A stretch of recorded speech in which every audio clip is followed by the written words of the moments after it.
In the interest of time, we'll take the questions later. I would like to invite Dr. Pragnya Rao. She is a working consultant in LV Prasad. She's a rising name in dry eye management. We are all waiting to hear how Pragnya manages these dry eye patients who are very difficult to please. Over to you, Pragnya. So, good morning, everyone. At the outset, I would really like to thank Sugaranjani and the rest of the team of KSOS for this wonderful opportunity. So, I'll basically be touching upon the approach and management for dry eye disease. I do not have any financial disclosures.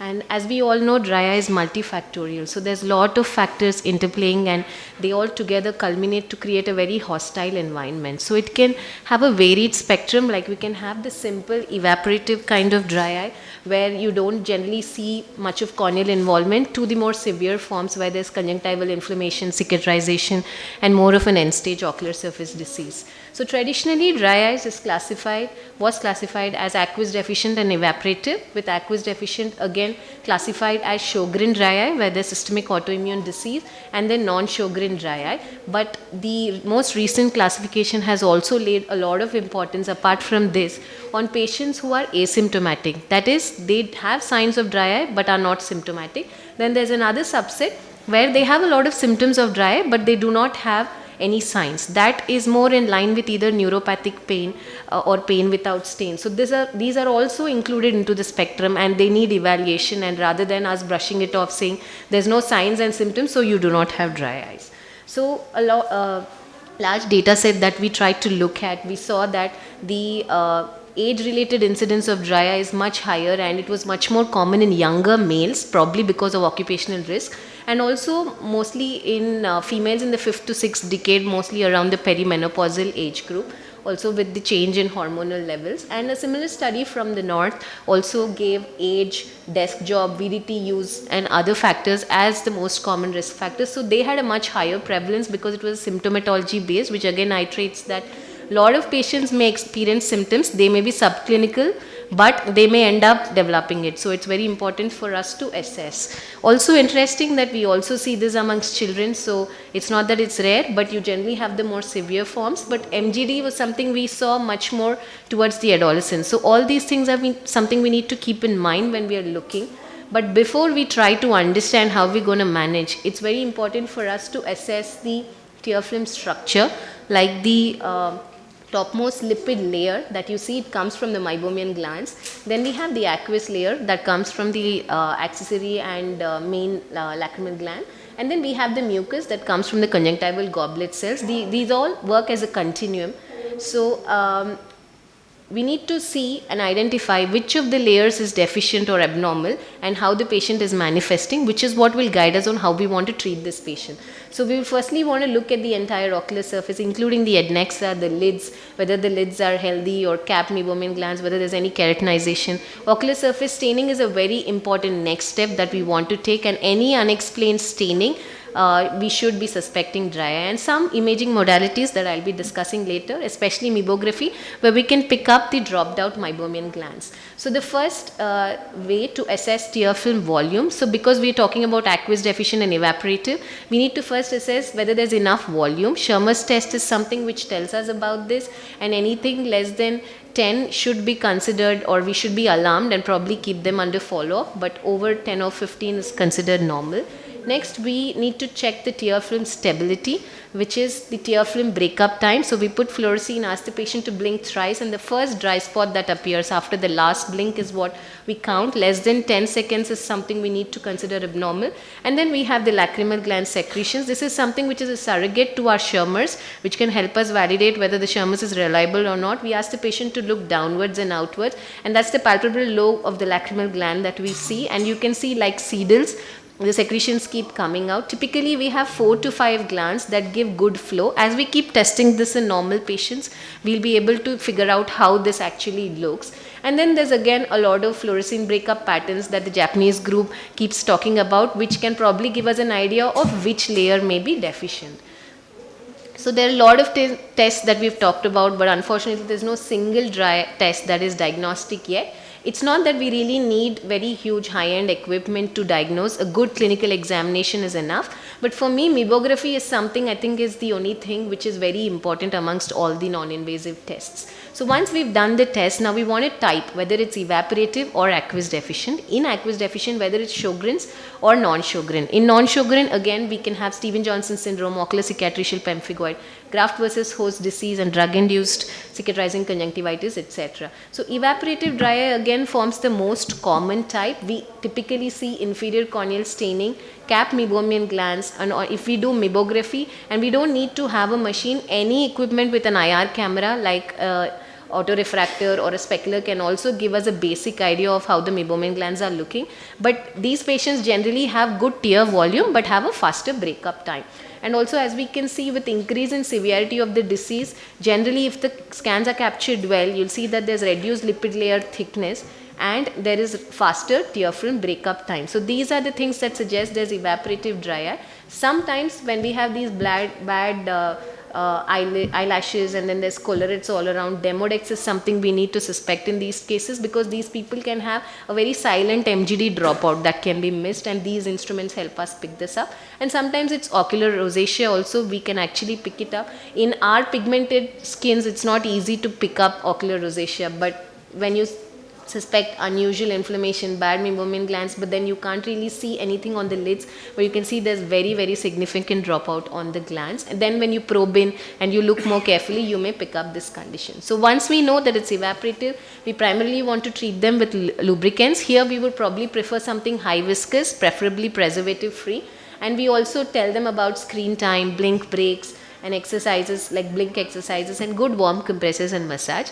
Patients who don't generally respond, we would want to do something like a LipiFlow or IPL, but I would definitely run all the other steps first before going in for any of these. Then comes the more difficult type of dry eye, that is the aqueous deficient. So we can see this lady who's a 51-year-old lady, like you can see very bad surface, lusterless cornea, you can see very diffuse corneal staining, and then when you probe for history for joint pains and other things, and it's always important to run an autoimmune workup. And this patient had skyrocketing anti-CCP levels who needed systemic immunosuppression. So it's important that along with the topical lubricants, steroids, and probably topical cycloamine, it's important for us to start these patients on systemic immunosuppression. And as you can see, this is how we can transform the surface when you have systemically immunosuppressed and again given good treatment.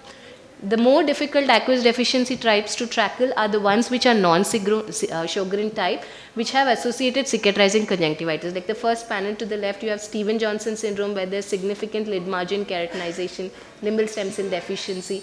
In the middle, we have drug-induced pemphigoid, which is generally because of long-term use of anti-glaucoma medications. And to the other side, we have ocular mucous membrane pemphigoid, which is a progressive kind of cicatrization. It is important to identify this because these patients need long-term immunosuppressive therapy. And again, on DATs, we can actually see cicatrization along the lacrimal gland in the cicatrizing type, which can give us a clue about the etiology. So once we see conjunctival cicatrization and dry eye, it's again very important to look at all the causes and establish whether it's a progressive or non-progressive type, because it's very important for us to immunosuppress the progressive types like OCP or GVHD, because they may end up progressing faster. GVHD not always. Also sometimes cicatrization can be asymmetric, like the picture towards the right.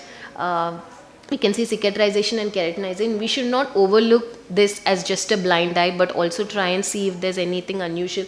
And actually the other eye of the patient, you can detailed examination shows that there's some cicatrization. So some pigmentary changes also help us pick up DICC, but these changes are much more in the inferior fornix and especially towards the punctum. But stopping the anti-glaucoma medications, putting them on oral AGMs and giving them low potent steroids can actually turn things around for them, and we may have to jump in and do valve surgeries earlier for them to control. So now once we have aqueous deficiency, again it's important to give lubricants. Here probably low viscous anti-inflammatory therapy in the form of topical cyclosporine, and autoimmune workup and rheumatologist consultation is important, and that's how we would want to manage these patients. And like I said, we have a lot of medications, but we would want to look at which layer is damaged and then probably go ahead. And all the combinations we have are, we have tear substitutes which we generally give to all patients. But anti-inflammatory agents also find place both in evaporative and aqueous deficient, but more so in aqueous deficient. And then some secretagogues can be given in more severe forms of these cases. So there are some exciting emerging therapeutics, like especially for the ones who don't respond to conventional therapy, but we still need the data to come out on these to be taking them into our practice. So in a nutshell, we need to identify the type of dry eye and rule out underlying autoimmune etiology, customize the treatment based on what the patient's needs are and which layer is affected, set realistic expectations for patients, and spend a lot of chair time in counseling. Thank you. Thank you for that illustrative talk, Dr. Pragnya. I'm sure everybody has a lot of questions. We can quickly take 2-3 where I set up. I think you rightly highlighted that you need to figure out which is the layer which is causing the dry eye, and we need to move away from just using Schirmer's as a way of diagnosing dry eye, and we need to figure out, and the lacrimal gland analysis is a game changer. Even if you don't have the new tools, and just a good clinical examination can help you. And I think what you have always highlighted is a dry eye workup has to be done before you instill those Paracane drops and instill those dilating drops, because that also changes how your Schirmer's and the lacrimal gland behaves. Does anybody have some? Yeah, you can add on. Definitely the tear volume reduces after instilling Paracane. So it's preferable to do all the non-invasive tests. And even Schirmer's, we personally prefer the Schirmer's 1, wherein it is without anesthesia, though it takes both basal and reflex, but it is something much better than Schirmer's 2. And like you said, it is very important for us to not just look at Schirmer's. Typically, if some patient comes with dry eye, we would want to do Schirmer's. It's normal, we say you don't have dry eye, but that patient may be actually very miserable because the tear film breakup time may be something like 3 seconds. They're not able to focus, they're not able to work. We really need to pick that up and treat them adequately. And some lipid-based therapies like the mineral oil-based drops can actually help these patients much better. Thank you, Dr. Pragnya. Any other questions?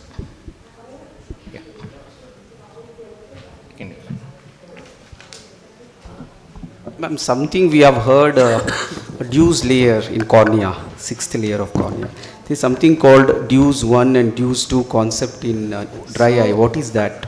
So the Deuce layer of cornea is actually not Deuce, it's Duas layer. Duas. It's actually Duas called layer. Duas fine layer, which is the predesmatic layer. That is not something very relevant in the context of dry eye, but more so in lamellar keratoplasty. But Deuce is the dry eye workshop, which is an international group that comes together and once every 3-4 years releases their consensus. So they have multiple papers coming out on existing literature. So the first one was in 2007, which is the Deuce 1. The second one was in 2017. So they keep releasing the classification guidelines for clinical trials, and then, you know, it's like just a short book for us to read on dry eye. So if you read the latest Deuce, you'll probably get a lot of information on ongoing literature in dry eye. Now is Deuce 2 is going on or Deuce 3? Right now Deuce 2 is current, but probably they'll release something like Deuce 3. How exactly you differentiate between a nociceptive pain and a neuropathic pain in a dry eye? Can you please explain this? So like we were talking about pain without stain, so there are definitely some subset of patients who complain, who keep saying they have a lot of dry eye, but when we look at their eyes, they do not have staining. Their Schirmer's looks alright, the tear film breakup is also alright, but these patients are actually quite miserable because they may be having a concept of something called neuropathic pain or pain without stain. So when we're talking about nociceptive, it means there is some pathology in the eye in terms of inflammation or something that is going to irritate the corneal nerves, and that is the reason why you perceive pain. So this is when, like for example, you have SLKC or you have dryness, you have SPKs, or you have some other inflammation ongoing which is now causing pain. But there's this other part which is called neuropathic, where there is not enough of nociceptive stimulus. That means you don't generally see an organic disease, but the patient is perceiving pain because these nerves are actually being excited with a very less stimulus. So that you can actually differentiate doing something called a Paracane stress test. You can instill a Paracane, wait for 10-15 seconds. If the pain goes away, the cause is mostly peripheral nerves, but if the pain doesn't go away, the cause is mostly central. So In the interest of time, can we move on to the next presentation? You can ask your questions. Thank you very much.